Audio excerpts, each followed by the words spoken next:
Chapter 22. The great god Pan is said to have lived a solitary life on earth spent in innocent pursuits. When not chasing nymphs who invariably rebuffed him for his rustic ways, he is said to have been found more often than not playing his pipes all alone in some mossy cavern or napping in some wooded glade. It was in quest of the latter that Christy O'Keefe retired to the sanctuary of the yellow VW Westphalia that patiently awaited him in the depths of the hospital's subterranean parking structure. But it was, disappointingly, only the former that he found lurking there instead. Although he had popped a Jean-Pierre Rampal CD into the player and closed his eyes in the hope of dozing off while awaiting the return of Alice and Elspeth with the news of Jean Noel, all this was not enough to dispel from his mind the stinging rebuff that had been delivered so unerringly by a merciless Zuzu that self-same afternoon. In the overall scheme of things, however, what was upsetting was neither Zuzu's professed ignorance as to the importance of the Pulitzer Prize, an accomplishment Christy had won chiefly in her honor, nor her feigned forgetfulness of the painting of Lord Byron, neither in herself in front of the great goat house, where she had watched him labor all that summer, and which had gone on to find a permanent home in the collection of the De Young Museum in San Francisco. Neither of these deliberate slights had caused him the least amount of pain when compared to her callousness in regard to the plight of Jean Noel. If Christy had learned anything from growing up with his grandfather, who exhibited a similar ignoble callousness, all in the exonerating name of the man's Victorian ideals, it was never to underestimate the dark secrets often concealed behind the facade of a privileged childhood.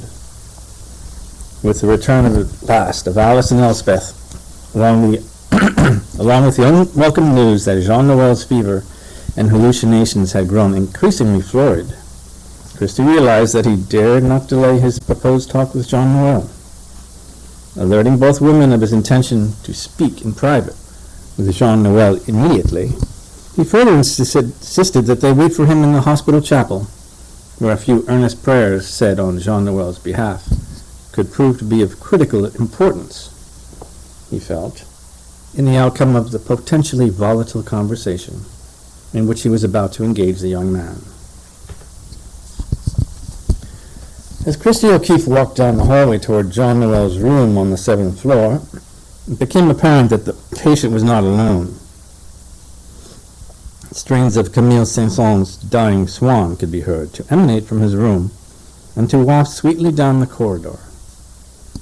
Inside the room, a lone violinist could be seen to play his instrument, while Jean Noel sat bolt upright in bed, at rapt attention with his gaze fixated on the empty space between the volunteer musician and the room's bank of west-facing windows.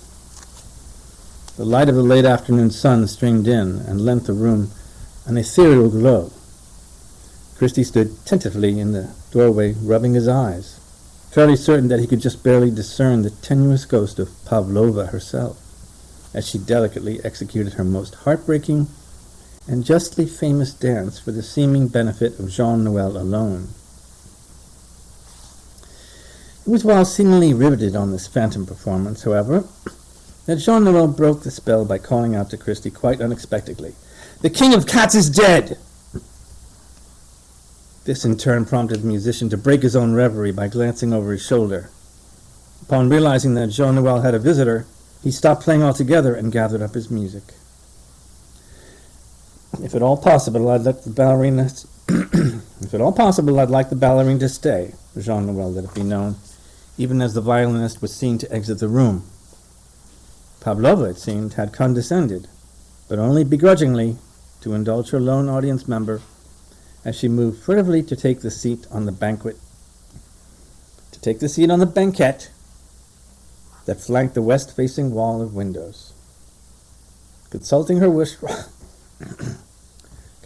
wristwatch with undisguised annoyance, she seemed to suggest that she hadn't by any means at all the time in the world.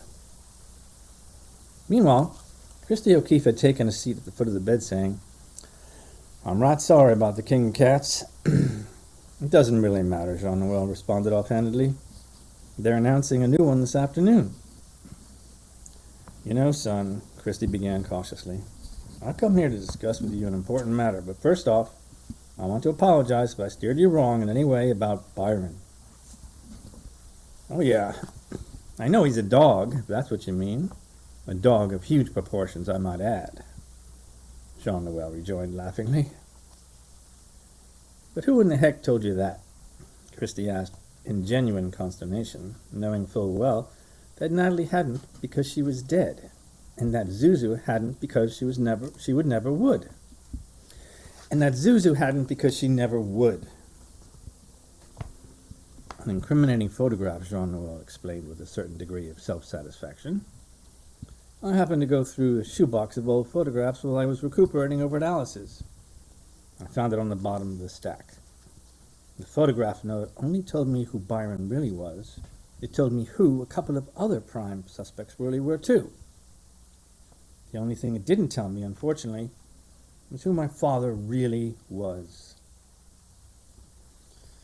Well now, Christy said, pausing to clear his throat before forging ahead intrepidly. Don't that just bring me to the important matter I come here to discuss. The fact of the matter is I got me a nice piece of property up there in Big Sur. It ain't just a goat house. It's the main house and a guest house and a hothouse for growing orchids. Heck, it's even got a tack house attached to a stable, if you're so inclined to raising horses. I inherited it from my grandfather a long time ago, but I ain't never had much use for it. It's always been my hope, though, that I would pass it on down to somebody else. And, son, what I've come here to say is, I'd like to pass it down to you. At this quite unexpected, and let it be said, extravagant offer, Jean Noel seemed to look nervously in Pavlova's direction. The great ballerina had been no stranger in the generosity of admiring patrons. Yet even she seemed to regard the largesse of Christie's offer with a high degree of circumspection.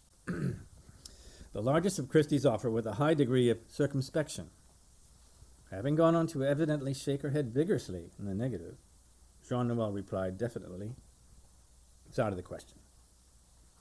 "Why is that?" Christy asked, unfazed and more than ready for a forceful rebuttal if necessary. "It's too lavish," Jean Noel answered succinctly, while adding incidentally, "I hardly know you." "But we can fix that, son," Christy argued patiently. "Ain't you ever going to figure out who in the heck I am?" And then it all seemed to come crashing down on Jean Noel. His senses appeared to have instantly returned, even as Pavlova just as abruptly departed in a cloud of smoke. Christy even thought to see a momentary glint of recognition in that boy's heretofore glazed eyes as Jean Noel cried out, "Enough of this charade, Christy O'Keefe. I figured out who you are." But if Christy was harboring high hopes that the fever had indeed broken, and that Jean Noel had subsequently regained his wits, they were to be dashed immediately, for in his very next breath, Jean Noel cried out loudly, "You are the king of the cats!"